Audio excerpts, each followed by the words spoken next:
আজকে আর দূরের কথা নয়, আজকে আমার নিজের কথা আপনাদেরকে বলতে চলেছি, আপনাদের সঙ্গে শেয়ার করতে চলেছি।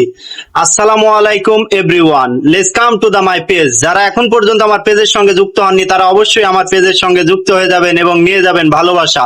কিসের ভালোবাসা নিয়ে যাবেন? আপনারা নিয়ে যাবেন আমার কাছ থেকে কমেন্ট, লাইক, শেয়ার, এইগুলোর ভালোবাসা হাইলাইট করে দিব। আপনার পেজটি সাপোর্ট করে আসব, আপনাকে সব সময় ভালোবাসায় ভরিয়ে তুলবো। আমি কিন্তু আপনাকে ফুলের ভালোবাসা দিয়ে ভরাইতে পারবো না, কারণ আমি একজন স্টার সেন্ডার নই। তো এইখান থেকে আপনাকে আমি লাইক, কমেন্ট, শেয়ারের মাধ্যম দিয়ে আপনাকে ভালোবাসা দিয়ে সামনের দিকে এগিয়ে নিয়ে যেতে পারবো। এই হলো ভালোবাসা আমার তরফ থেকে। তো চলুন ভিডিওটি শুরু করা যাক। তো আপনাদেরকে যেটা বলেছিলাম আর কি, তো সেটাই বলি। আজকে আর অন্য কোনো বিষয় না, অন্য কোনো টপিক না, আজকে আপনাদের মাঝে নিয়ে এসেছি আমার নিজের বাস্তব কিছু টপিক এবং নিজের বাস্তব কিছু ঘটনা এবং আমার নিজের সম্বন্ধে আপনাদের কাছে কিছু বলতে চলেছি। তো যেটা বলতে চলেছি বা বলতে চাচ্ছি সেটা হচ্ছে, আপনাদেরকে মনে করেন যে অনেকজনই ট্রোল করে মিস কথা বলে, যেগুলো হচ্ছে আপনার কাছে খারাপ লাগে। তো আমার কাছেও খারাপ লাগে বা লেগেছিল।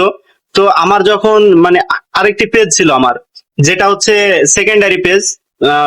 ওইটাতে আমি আমার ফ্রেন্ড সার্কেল বলেন কিংবা আত্মীয় স্বজন, পাড়া প্রতিবেশী এবং আশেপাশের যেসব প্রতিবেশীগুলো আছে, যাদের সঙ্গে প্রতিনিয়ত দেখা সাক্ষাৎ হয়, কথা হয়, তো তাদের সঙ্গে আমি এতটা ভালো মিশেছিলাম, তারপরেও তারা আমাকে ট্রোল করতো।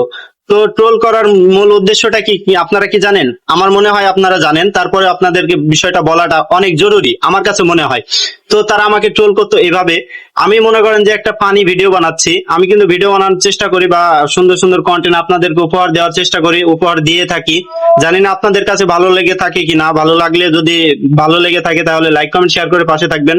তো আমাদেরকে অনেকজন ট্রোল করে, যে মনে করেন যে আমার একজন রিলেটিভ বা আমার আত্মীয় যে আমার পাশে থাকে সবসময়, তার সঙ্গে দেখা হয়, কথোপকথন হয়, এইভাবে তার সঙ্গে মিসআন্ডারস্ট্যান্ডিং হয়ে যায় শুধুমাত্র তাদের ট্রোল করার কারণে। তো তারা আমাকে ট্রোল করে, আমি একটা ফানি ভিডিও বানাচ্ছি, সেই ভিডিওটা আমাকে দেখে সে আমাকে এই কন্টেন্ট ক্রিয়েটর, এই টিকটকার, এই সব নানান অতি মানে উদ্ভট যেসব কথাবার্তা গুলো আছে, তারা সেই কথাগুলো দিয়ে আমাকে ট্রোল করে। আমার কাছে খারাপ লাগে, তবে আমি খারাপ লাগলেও আমি তাদেরকে কিছু বলি না। আমি বিষয়টা মানে হাস্যকর ভাবে নিই এবং হেসে উড়াই দিই। মানে এই দিক দিয়ে শুনি, এদিক দিয়ে বের করে দেওয়ার চেষ্টা করি। তো আপনারাও চেষ্টা করবেন, কারণ এই ফেসবুক প্ল্যাটফর্মে আপনারা যদি নিজের মাইন্ডটাকে সেট আপ না দিতে পারেন, অনেকজনে আছে কথা বলবে, অনেকজনা অনেক ট্রোল করবে, অনেক কথা বলবে, অনেক বাজে কথা বলবে, সেই কথাগুলোকে নিজের এই কান দিয়ে শুনবেন, এই কান দিয়ে বের করে দিতে যদি না পারেন, তাহলে ফেসবুক প্ল্যাটফর্মে আপনি কন্টেন্ট ক্রিয়েটর নামে স্বীকৃতি কখনোই পাবেন না। আর ফেসবুক মনিটাইজেশন তো দূরের কথা। তো আপনি এখান থেকে ট্রোল কে কি করলো, কে কি করলো না, কে কি বললো, কে কি বললো না, সেটার দিকে লক্ষ্য না রেখে আপনি নিজেই নিজের দিকে লক্ষ্য রাখুন, নিজের সফলতা বয়ে আনুন। তাহলে দেখবেন আপনার সফলতা খুব দূরে কাছে, এবং আপনি খুব দ্রুত সফলতা অর্জন করতে পারছেন। ফেসবুক মেটা আপনাকে কন্টেন্ট মনিটাইজেশন নামক সোনার হরিণটি কিন্তু খুব দ্রুত দিয়ে দিবে। তো আপনি যদি কারোর দিকে লক্ষ্য রাখেন কে কি বলছে, তো আপনার ওই সব লক্ষ্য রেখে কোনো লাভ নাই। আপনি যদি ক্ষতিগ্রস্ত হন, আপনার পাশে কিন্তু কেউ এসে দাঁড়াবে না। কিন্তু আপনি যদি সফলতা হন, তাহলে কিন্তু আপনার পাশে এসে দাঁড়ানোর লোকের অভাব হবে না।